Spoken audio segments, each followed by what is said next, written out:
Hello friends, आप सभी लोगों का target super TET with Harshita Shukla channel में बहुत बहुत स्वागत है। और यहाँ पे मैं बाल विकास के बहुत ही महत्वपूर्ण टॉपिक जहाँ से प्रश्न ज़रूर आते हैं आपकी परीक्षा में, हर साल पूछे जाते हैं। और इन तीन जो है महान बाल विकास के सिद्धांत देने वाले सबसे महत्वपूर्ण पियाजे, कोहल वर्ग और वायोगात्स्की से प्रश्न आपकी परीक्षा में जरूर पूछे जाते हैं। किन किन टॉपिक पर प्रश्न यहाँ से पूछे जाएंगे, सभी एक एक चीज को मैंने इस वीडियो में इंक्लूड किया है फ्रेंड्स। पूरा पियाजे, कोहल वर्ग और वायोगात्स्की आज क्लियर हो जाने वाला है आप सभी लोगों का। तो बिल्कुल इस चैनल को सब्सक्राइब करना और अपने सभी दोस्तों को शेयर करना ना भूलें। अगर आप लोग चैनल पे अभी विजिट कर रहे हैं तो बिल्कुल सब्सक्राइब करके ही जाएं और नोटिफिकेशन बेल ज़रूर ऑन कर लें, क्योंकि यहाँ से आप लोग को बहुत ज़्यादा लाभ मिलने वाला है। यहाँ पे फ्रेंड्स टॉपिक आता है आपका, सबसे पहले पियाजे के बारे में बात करेंगे। पियाजे का संज्ञानात्मक विकास का सिद्धांत के बारे में बात होगी यहाँ पे। तो यहाँ पे सबसे पहले अवस्था, सन्निकट आयु और विशेषताओं के बारे में चर्चा करेंगे पियाजे द्वारा प्रतिपादित संज्ञानात्मक विकास के अंतर्गत। तो सबसे पहली अवस्था जो होती है फ्रेंड्स, वो होती है संवेदी प्रेरक अवस्था। संवेदी प्रेरक अवस्था की जो सन्निकट आयु होती है वो होती है 0 से 2 वर्ष। ठीक है, तो इस कार्य में क्या करता है शिशु जो है संवेदी अनुभवों का शारीरिक क्रियाओं के साथ समन्वय करते हुए संसार का अन्वेषण करता है। ध्यान दीजिएगा, संवेदी प्रेरक अवस्था के बारे में बात हो पियाजे के, तो 0 से 2 वर्ष इसकी सन्निकट आयु है। और इस अवस्था में जो है शिशु संवेदी अनुभवों का शारीरिक विक्रियाओं के साथ समन्वय करते हुए संसार का अन्वेषण करता है। नेक्स्ट अवस्था है फ्रेंड्स पूर्व संक्रियात्मक अवस्था, बहुत ज़्यादा इंपॉर्टेंट। पूर्व संक्रियात्मक अवस्था का कभी कभी क्या पूछ लिया जाता है, आयु क्या होता है। पूर्व संक्रियात्मक अवस्था जो है वो किस आयु को कहते हैं, तो 2 से 7 वर्ष की अवस्था जो होती है वो पूर्व संक्रियात्मक अवस्था के अंतर्गत आती है।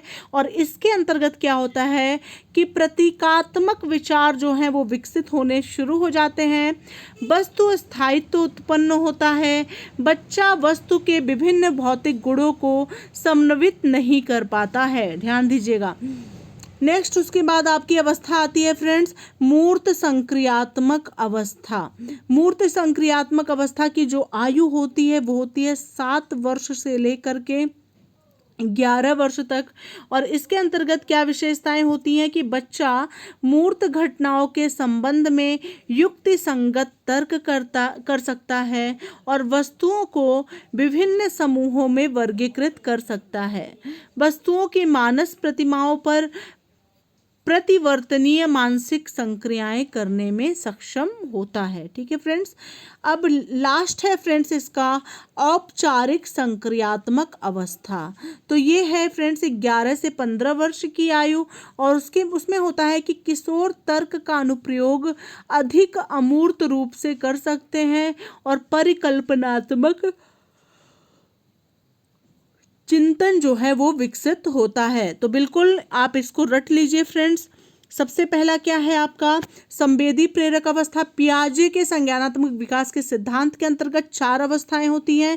पहली आपकी हो गई संवेदी प्रेरक अवस्था जो कि होती है 0 से 2 वर्ष की। दूसरी आपकी हो गई पूर्व संक्रियात्मक अवस्था जो कि 2 से 7 वर्ष तक की होती है। तीसरी आपकी है मूर्त संक्रियात्मक अवस्था जो कि 7 से 11 वर्ष की होती है। और चौथी आपकी अवस्था होती है औपचारिक संक्रियात्मक अवस्था जो कि 11 से 15 वर्ष की अवस्था मानी जाती है। और इनकी विशेषताओं के बारे में भी आप लोगों ने जाना है। अब अगला बात करते हैं फ्रेंड्स कोहल वर्ग का नैतिक विकास का सिद्धांत। ध्यान दीजिएगा, क्वेश्चन ये भी पूछा जाता है कि संज्ञानात्मक विकास का सिद्धांत किसने दिया है। तो आप लोग बिना कुछ सोचे समझे जीन पियाजे महोदय पर टिक लगा देंगे। और दूसरा आपका क्वेश्चन आता है नैतिक विकास का सिद्धांत किसने दिया है। तो नैतिक विकास का सिद्धांत दिया है कोहल वर्ग ने। बिल्कुल ये रट लें, संज्ञानात्मक की बात आ रही है तो जीन पियाजे और नैतिक विकास की बात आ रही है तो कोहल वर्ग। अब बात करते हैं फ्रेंड्स कोहल वर्ग में क्या क्या है।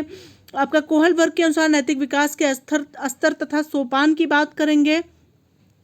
तो स्तर यानी स्टेज और सोपान यानी लेवल्स की चर्चा यहाँ पे होगी फ्रेंड्स। तो यहाँ पे जो है आपका पहला स्टेज है यानी पहला स्तर है पूर्व परंपरागत स्तर, ठीक है। दूसरा स्तर है परंपरागत स्तर और तीसरा स्तर है उत्तर परंपरागत स्तर। अब बात करेंगे फ्रेंड्स, अब सोपान के बारे में बात करते हैं, लेबल्स के बारे में।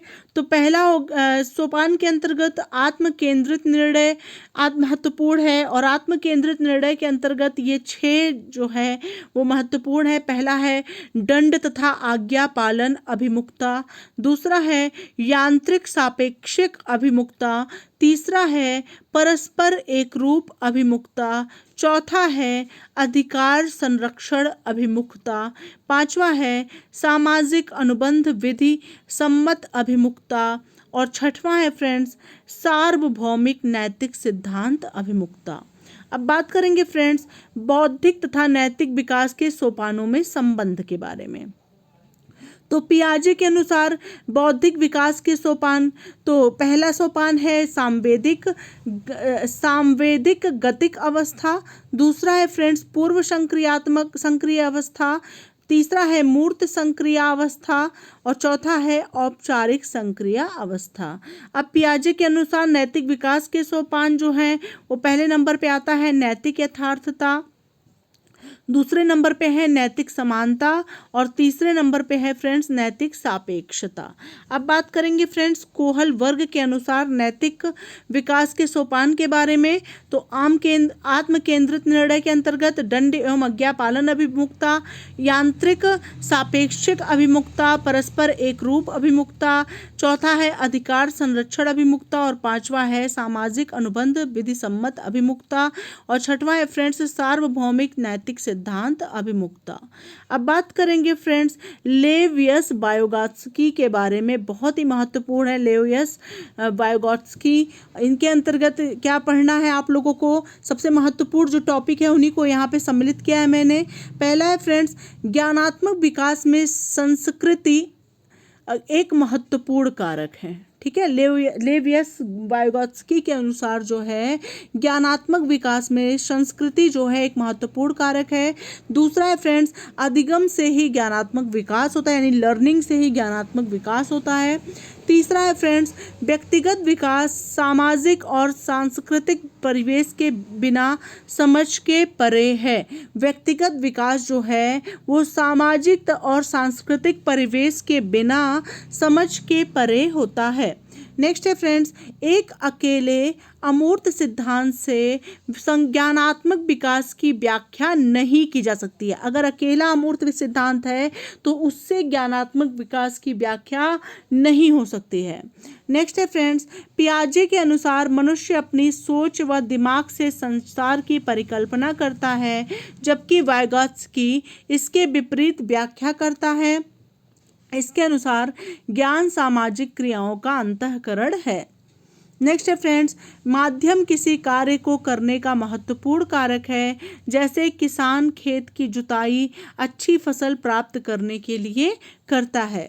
नेक्स्ट है व्यक्ति वातावरण में बदलाव कर सकता है ताकि वह अच्छे से प्रकृति के साथ अंतःक्रिया कर सके, जैसे कि आपका मेडिटेशन ऐसे इंटेलिजेंस बढ़ता है और उससे हायर मेंटल प्रोसेस होता है, ठीक है फ्रेंड्स। तो इस तरह से आप इसको इस तरह से दिखा भी सकते हैं।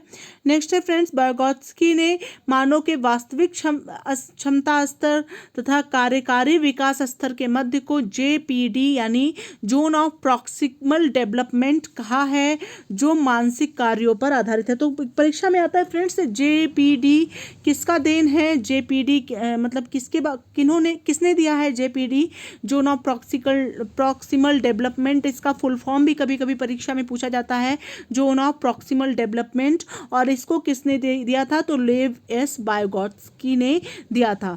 तो ये बहुत ही महत्वपूर्ण टॉपिक है आपकी परीक्षा के लिए, जीन पियाजे कोहलबर और वाइगोत्स्की के बारे में फ्रेंड्स। तो बिल्कुल इसको ज़रूर एक से दो बार आप लोग पढ़ेंगे तो आप लोग को अच्छे से समझ में आ जाएगा, और ये चीज़ तो बिल्कुल रट लें क्योंकि यहाँ से प्रश्न आपकी परीक्षा में ज़रूर पूछे जाएंगे। तो होप आप लोग को मेरा प्रयास अच्छा लग रहा होगा फ्रेंड्स। अब मैं सभी सब्जेक्ट्स का मैथ्स, इंग्लिश का भी ट्रिक के साथ मैं लेकर के आऊँगी, मैथ्स भी ट्रिक के साथ लेकर के आने वाली हूँ। तो बिल्कुल चैनल को सब्सक्राइब करना और नोटिफिकेशन बेल को ऑन करना ना भूलें। मिलते हैं नेक्स्ट वीडियो के साथ, तब तक के लिए thank you so much friends. Thanks for watching my video.